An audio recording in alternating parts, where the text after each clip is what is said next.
भौतिक युग में शारीरिक सुख के साथ संसारी प्राणी चल रहा है और शारीरिक भूख मिटने के उपरांत भी उसकी मानसिक भूख बनी रहती है और उसकी पूर्ति के लिए वह क्या पुरुषार्थ कर रहा है उस क्षेत्र में आप लोगों को सबको ज्ञात है। गुरुदेव ने कहा था कि संसार का जब तक अंत नहीं होगा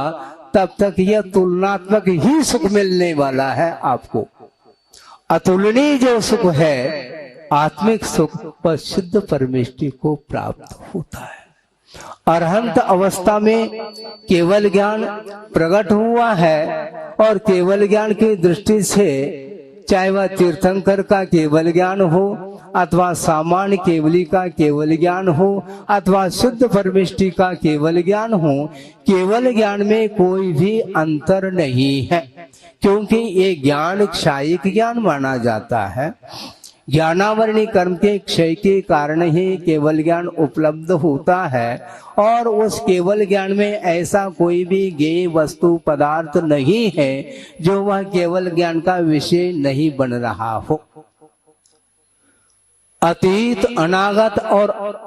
वर्तमान समय संबंधी इन तीनों काल संबंधी अनंत पदार्थों के अनंत पर्यायों को और उनके साथ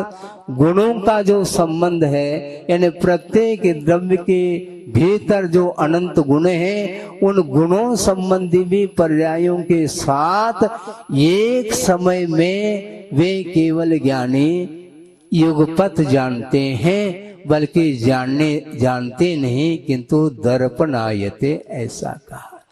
दर्पण के समान उस केवल ज्ञान रूपी दर्पण में वे सारे के सारे पदार्थ अवतरित हो रहे हैं और दिव्य ध्वनि के माध्यम से गणधर परमेष्टि ने उस दिव्य ध्वनि की जो गहराई है, जो विराटता है, उसको अपनी बुद्धि के माध्यम से उसको धारण करके उसको द्वादशांग का रूप दिया है। और दूसरी बात यह है कि यह द्वादशांग जिसको हम क्षीर सागर बोल रहे हैं, किंतु केवल ज्ञान रूपी सागर के सामने वह क्षीर सागर भी एक बूंद के समान दिखाई देता है। अब सोचिए, गुरुदेव ने एक बार कहा था हम और आपको